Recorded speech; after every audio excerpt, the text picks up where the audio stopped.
नमस्कार दोस्तों, स्वागत है आपका। आज हम लोग 1984 में घटित भोपाल गैस रिसाव के बारे में पूरी विस्तार पूर्वक एक एक घटना को एक कहानी के माध्यम से जानेंगे और समझेंगे।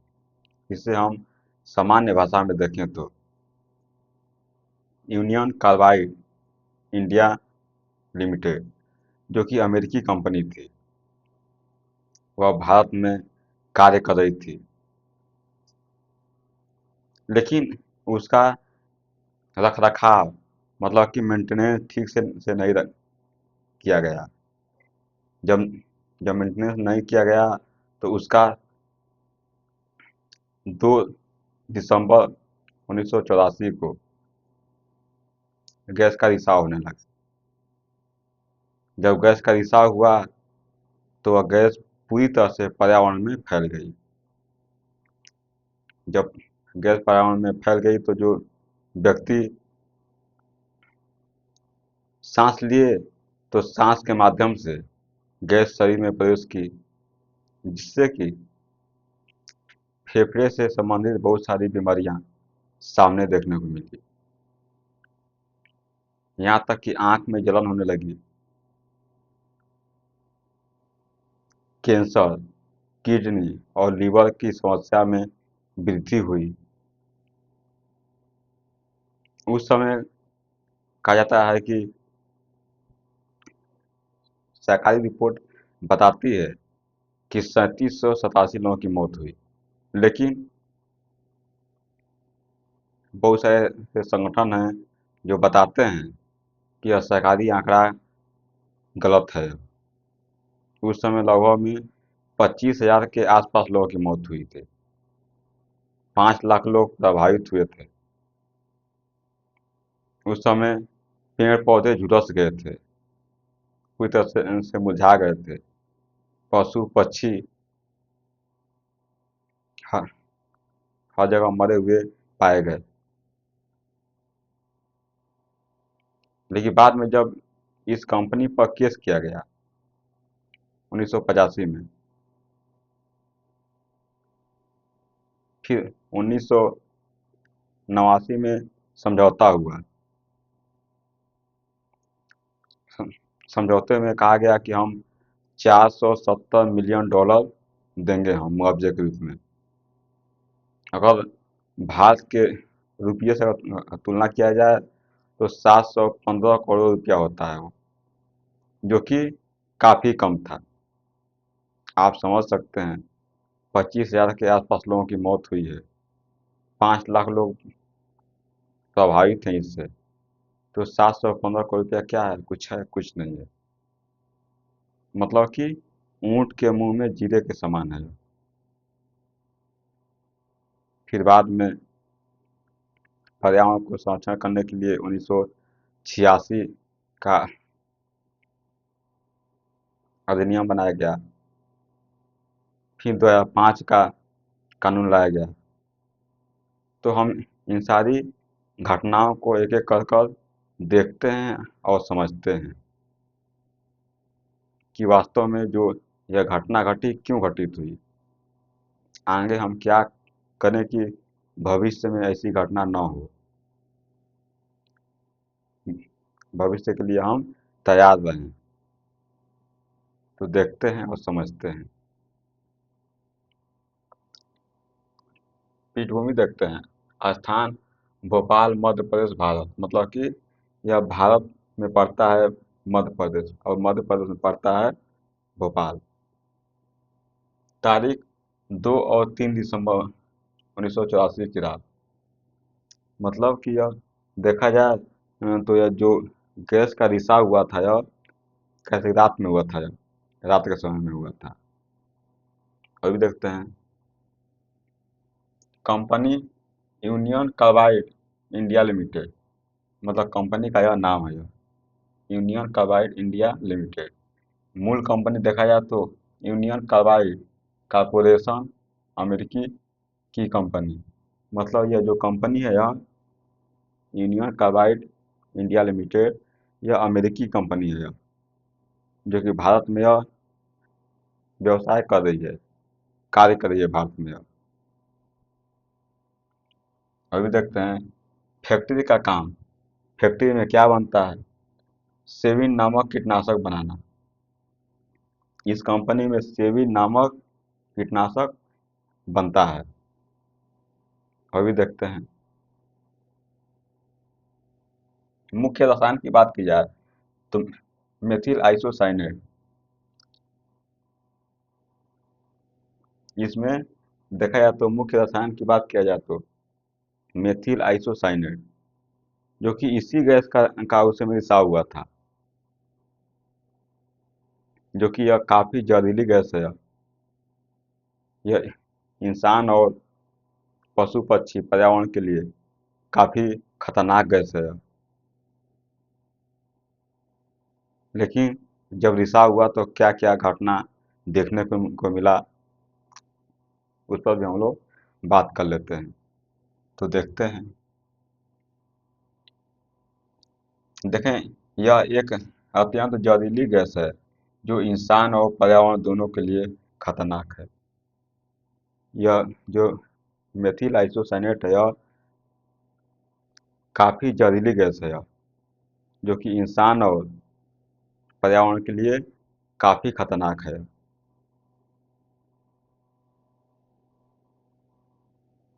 फिर देखते हैं गैस रिसाव की राह। जब गैस का रिसाव हुआ तो उस समय क्या परिस्थिति रही होगी, देखते हैं उसको भी। 2 दिसंबर 1984 की रात करीब 11:30 बजे एक टैंक में पानी घुस गया जिसमें मिथाइल आइसोसाइनेट गैस रखी थी। 2 दिसंबर 1984 को रात 11:30 बजे जो पानी है वह मेथिल आइसोसाइनेट गैस में प्रवेश कर गया हो। जैसे ही प्रवेश किया उसमें, तो गैस तेजी से रिएक्शन किया हो, तापमान बढ़ने लगा उसका, गर्म होने लगा। जब गर्म हुआ तो आप देखे होंगे कि जब कोई गैस गर्म होती है तो वह फैलती है वह। तो उस समय यह गैस फैली, उस समय फैली। तो जब फैल रही है तो इसको ज़्यादा अधिक मात्रा में जगह चाहिए इसको, लेकिन टैंक में सीमित जगह है। लेकिन जैसे ही दाब बढ़ा, टैंक फट गया, जिससे कि पर्यावरण में मेथिल आइसोसाइनेट गैस का रिलीज हो गया, मतलब कि पूरी तरह से पर्यावरण में वो फैल गया पूरी तरह से वो। जब फैल गया तो क्या हुआ, उसको भी हम लोग देख लेते हैं। देखें, मेथिल आइसोसाइनेट गैस और पानी के संपर्क में आने से तेज रासायनिक प्रतिक्रिया हुई। मतलब कि जब पानी और मेथिल आइसोसाइनेट जब मिले, दोनों का संपर्क हुआ तो तेजी से रिएक्शन होगा, प्रतिक्रिया हुआ। उस समय तापमान बढ़ने लगा। जब जब तापमान बढ़ा तो गैस का क्या होता है कि गैस फैलती है। जब गर्म होती है तो फैलती है। तो उस समय गैस अधिक मात्रा में फैली, और जो टैंक है वह एक सीमित है वो। तो जब दाब बढ़ा तो टैंक क्या होगा, फट गया हुआ उस समय। अभी देखते हैं दबाव बढ़ने लगा और आखिरकार टैंक फट गया उस समय। लेकिन जब फट गया तो मतलब कि इससे फटने से बचाने के लिए बहुत सारे यंत्र उस समय होते हैं। लेकिन यंत्र क्यों नहीं काम किए? क्योंकि उन यंत्रों की सुरक्षा यंत्र का मेंटेनेंस ठीक से नहीं किया गया था। अगर वह मेंटेनेंस उसका रख रखाव अच्छे ढंग से किया गया होता तो शायद वह बच जाता हो। लेकिन उसकी हालत काफ़ी दयनीय थी, जो कि टैंक को फटने से वह रोक नहीं पाया। अभी देखते हैं। गैस रोकने वाले सुरक्षा तंत्र जैसे fusing system, flare tower wet scrubber, ये लोग सुरक्षा करने वाले हैं, लेकिन जब इनकी खुद हालत खराब है तो वह क्या सुरक्षा करेंगे। तो जब जब ये सुरक्षा नहीं किए तो टैंक क्या हो गया, खुद ही फट गया वो। और भी देखते हैं, गैस हवा में फैल गई और पूरा भोपाल जहरीली धुंध से भर गया। जैसे ही टैंक फटा तो उस समय गैस तेजी से बाहर निकली और भोपाल में पूरी तरह से गैस फैल गई, जहरीली गैस फैल गई। तो फिर क्या हुआ, देख सकते हैं यहाँ पर कि गैस हवा में फैल गई और पूरा भोपाल जहरीली धुंध से भर गया। मतलब कि भोपाल के ऊपर एक परत जैसी बन गई है, बादल की तरह बन गई है गैस। इतनी अधिक मात्रा में उस समय रिलीज हुई थी। अभी देखते हैं गैस का असर, गैस का असर क्या क्या हुआ, किस पर क्या क्या पड़ा, उस पर हम लोग बात कर लेते हैं।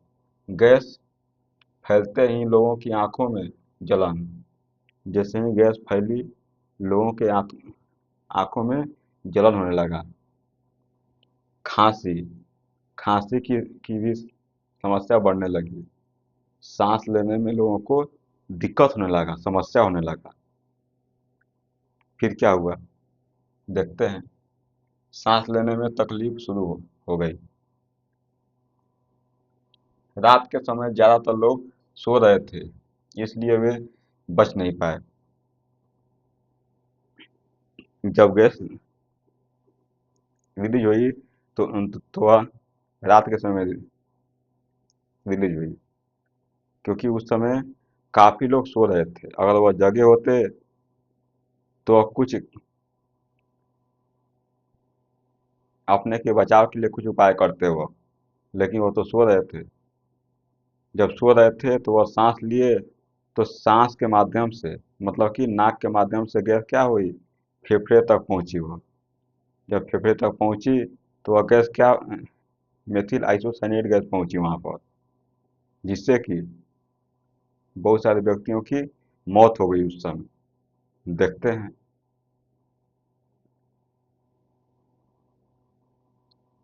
लेकिन सुबह तक हालात भयावह थे। जैसे ही सुबह हुई तो हालात एकदम भयावह थे। बहुत सारे लोग सड़कों पर मरे हुए पाए गए। पशु पक्षी बहुत अधिक मात्रा में मरे हुए दिखाई दिए, क्योंकि वो पर्यावरण से बस, और देखा जाए तो सीधा सीधा सांस लेते हैं, वो गैस लेते हैं वो पर्यावरण से। जैसे ही सांस लिए गैस अंदर गई और गैस ने अपना कार्य कर दिया। आप समझ सकते हैं ये। अभी देखते हैं, सड़कों पर हजारों लाशें पड़ी थी। उस समय सड़कों पर हजारों लाशें बिछी हुई थी, पड़ी हुई थी।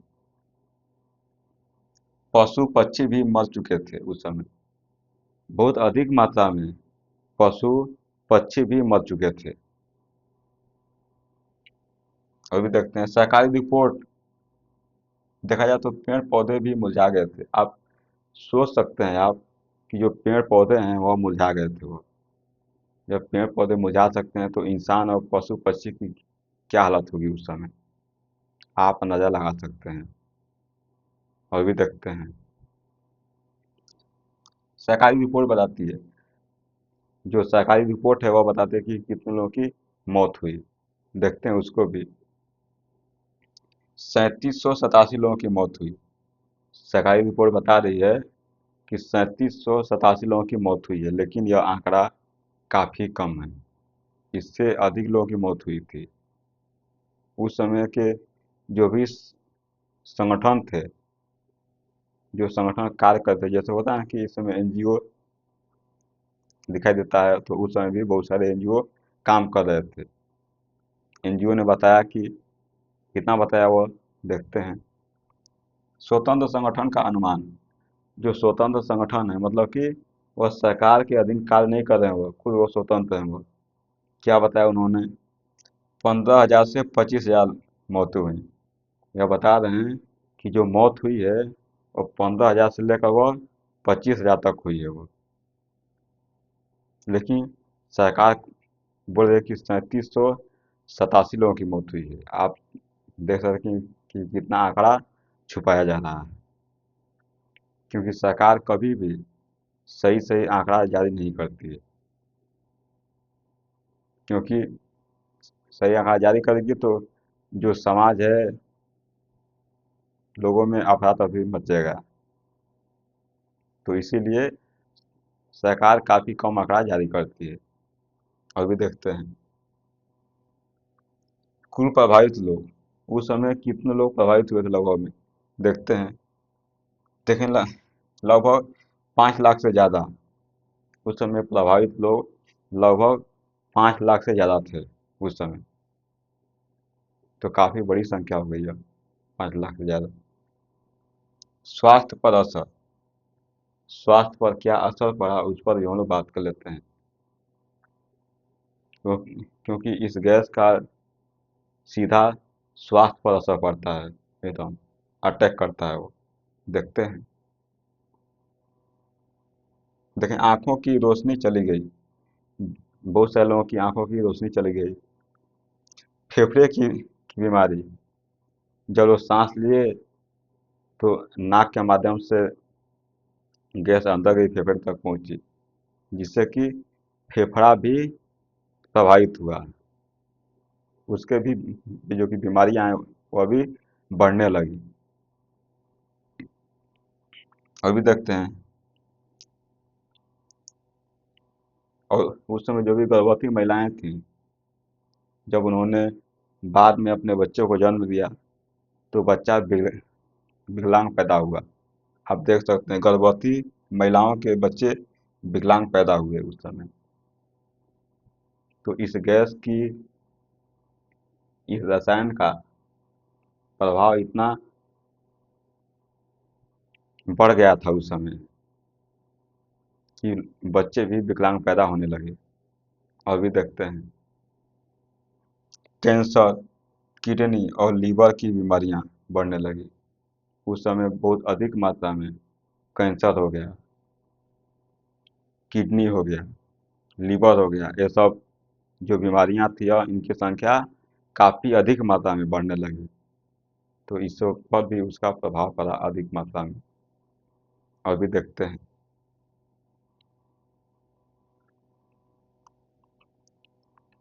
फिर अगर देखा जाए तो आज भी तीसरी पीढ़ी के बच्चे जन्मजात बीमारियों से पीड़ित हैं। आज भी अगर देखा जाए तो तीस, तीसरी पीढ़ी के बच्चे आज भी जन्मजात पीड़ित हैं। मतलब कि जब बच्चों का जन्म होता है तो उसमें भी इसका असर दिखाई देता है। अभी देखते हैं जांच और कानूनी कार्रवाई देख लेते हैं कि जांच क्या हुई, क्या कानूनी कार्रवाई हुई, उस पर भी हम लोग बात कर लेते हैं। हादसे के बाद पूरे देश में गुस्सा और प्रदर्शन दिखाई दिया।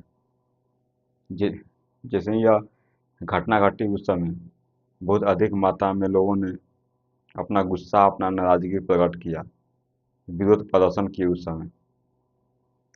अभी देखते हैं। फिर जो वारेन एंडरसन है, जो इस कंपनी के चेयरमैन थे, वह भारत आए, लेकिन इनको जल्द ही भारत से वापस भेज दिया गया।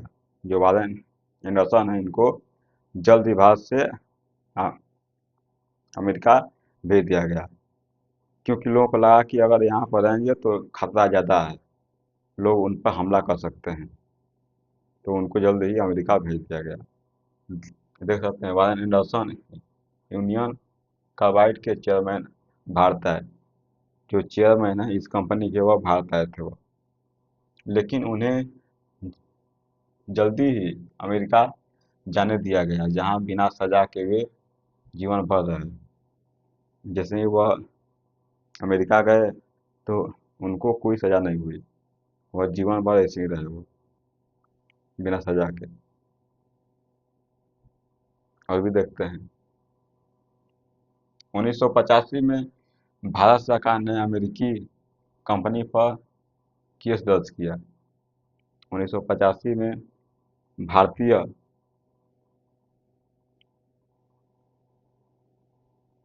सरकार ने उन पर केस किया। देखते हैं क्या हुआ। केस का फैसला देखा जाए तो 1989 में, मतलब कि उस समय समझौता हुआ। देखते हैं 1989 में समझौता हुआ। क्या समझौता हुआ? यूनियन कार्बाइड ने $470 मिलियन का मुआवजा दिया। जो यूनियन कार्बाइड इंडिया लिमिटेड है कंपनी, उसने $470 मिलियन जो कि मुआवजा के रूप में दिया। अगर उसे रुपया में कन्वर्ट किया जाए तो 715 करोड़ रुपया होता है वो। तो अगर आप देखा जाए तो 25,000 लोगों की मौत हुई है, 5 लाख से के आसपास लोग इस घटना से प्रभावित हुए हैं। लेकिन आप एक 715 करोड़ रुपया एक छोटी सी राशि दे रहे हैं आप, जो कि जिसके मुकाबले यह काफ़ी कम है।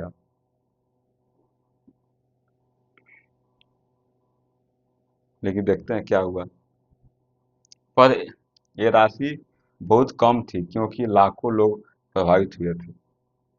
जो यह राशि है काफ़ी कम थी यह, क्योंकि देखा जाए तो लाखों लोग प्रभावित हुए थे।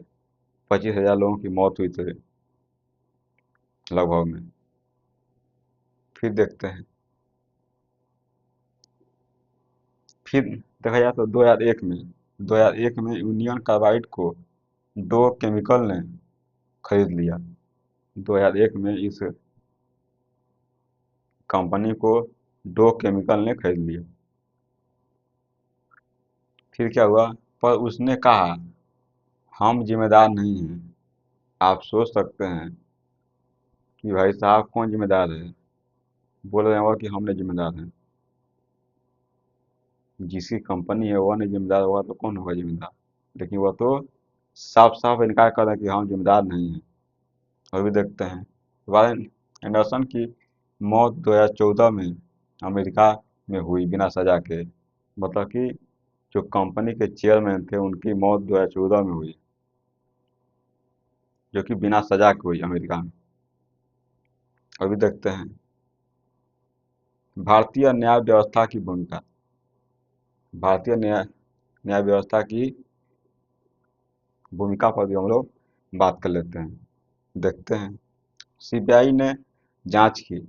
इसकी जांच सीबीआई को सौंपा गया कि देखो भाई, जांच करो क्या हो रहा है वहाँ पर, घटना क्यों घटी हुई है ऐसा। तो सीबीआई ने इसकी जांच की। देखते हैं।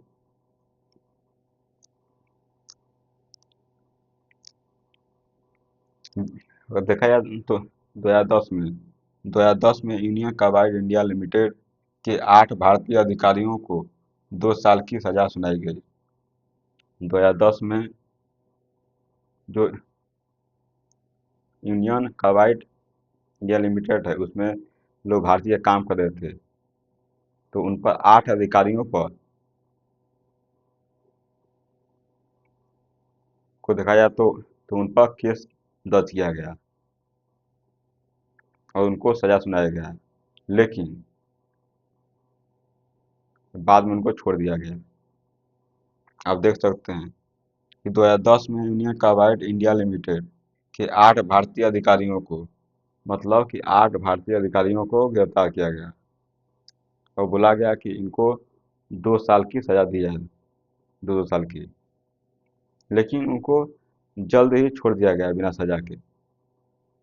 तो वैसे उस समय देखने को मिला। लेकिन उन्हें तुरंत जमानत मिल गई। उनको तुरंत जमानत मिल गई, मतलब कि सजा नहीं हुई उनको। और भी देखते हैं। देखा जाए तो आज भी कई पीड़ित न्याय और उचित मुआवजे की मांग कर रहे हैं। आज भी अगर देखा जाए तो बहुत सारे पीड़ित परिवार हैं जो कि न्याय और जो मुआवजे की मांग कर रहे हैं। लेकिन यह काफ़ी दुखद पूर्ण घटना है यह, कि जिनकी क्षति हुई उनको आप उचित मुआवजे भी नहीं दिया। और भी देखते हैं। पर्यावरण पर असर। पर्यावरण पर क्या असर पड़ा उस पर भी हम लोग बात कर लेते हैं। फैक्ट्री का पूरा इलाका जहरीला क्षेत्र बन गया। जो फैक्ट्री का पूरा इलाका है वह पूरी तरह से जहरीला क्षेत्र बन गया हो। उनके क्षेत्र में बहुत सारे जो भी जीव जंतु थे वो सब मारे गए। फिर क्या हुआ देखते हैं। भूजल भी प्रदूषित है। वहाँ का देखा जाए तो जो भूमि का जल है वो भी प्रदूषित है। उसमें भी रसायन की मात्रा दिखाई देती है। कई सरकारी योजनाएं आई पर संपूर्ण सफाई अब तक नहीं हो पाई। बहुत सारी सरकार के द्वारा योजनाएं लाई गई, लेकिन वह संपूर्ण रूप से सफाई उसकी नहीं हुई। तो यह बताती है कि जो केमिकल है वह कितना गहराई से वह फैल चुका है, वह कितना दह तक वह जा चुका है वह। और भी देखते हैं। भोपाल गैस त्रासदी को आज भी कहा जाता है। भोपाल गैस त्रासदी को आज भी कहा जाता है। क्या कहा जाता है देखते हैं। दुनिया की सबसे भयावह औद्योगिक दुर्घटना है यह। दुनिया की सबसे भयावह औद्योगिक दुर्घटना है यह। वास्तव में बात सही भी है। सीखे गए सबक। इससे हम लोग क्या सीखे हम लोग। इससे जो भारतीय जो न्याय व्यवस्था है क्या सीखा, भारतीय सरकार ने क्या सीखा इससे, देखते हैं। देखें, औद्योगिक सुरक्षा को सर्वोच्च प्राथमिकता देनी चाहिए। जो औद्योगिक सुरक्षा है उसको सर्वोच्च प्राथमिकता देनी चाहिए। अगर देखा जाए तो जो गै, गैस का रिसाव हुआ था उसको पहले से ही अगर मेंटेनेंस अगर उसका रखा गया होता, ध्यान रखा गया होता, तो जो घटना घटी वो घटना घटित नहीं होती। लेकिन भविष्य में ऐसी घटना न हो। जो भी घटना भविष्य में घटने वाली हो उससे हम पहले ही अगर जान जाएं, उस पर हम कार्य करें, उसका हम निदान करें, तो भविष्य में घटना नहीं घट सकती है। मतलब कि पहले ही हम सजग रहें। अभी भी देखते हैं। देखिए, आपातकालीन सिस्टम हमेशा सक्रिय रहना चाहिए। आपातकालीन सिस्टम कंपनियों में हमेशा सक्रिय रहना चाहिए, क्योंकि जब कोई घटना घटती है अगर पहले से ही आप तैयार रहते हैं तो वह बहुत कम जोखिम उस समय उठाना पड़ता है। तो ये सब सुरक्षा वहाँ पर होना चाहिए ये सब। अभी भी देखते हैं। विदेशी कंपनियों को भी भारतीय कानून के तहत जिम्मेदार ठहराया जाना चाहिए। जो कानून भारतीय कंपनियों पर लगता है वही कानून विदेशी कंपनियों पर भी लगाया जाना चाहिए। तभी वह जिम्मेदार बनेंगी। वो जो भी कंपनी में मशीनें हैं उनकी अच्छी तरह से देखभाल कर पाएंगी वो, उनका मरम्मत कर पाएंगी वो। और भी देखते हैं। अगर आप ये सब उन पर जो कानून नहीं लागू करेंगे तो वो तो स्वतंत्र रहेंगे वो तो, लेकिन ये सब लागू करना पड़ेगा। और भी देखते हैं। इस हादसे के बाद सरकार ने पर्यावरण संरक्षण अधिनियम 1986 लाया। जैसे ही यह घटना घटी तो इस घटना के बाद पर्यावरण संरक्षण की बात की गई,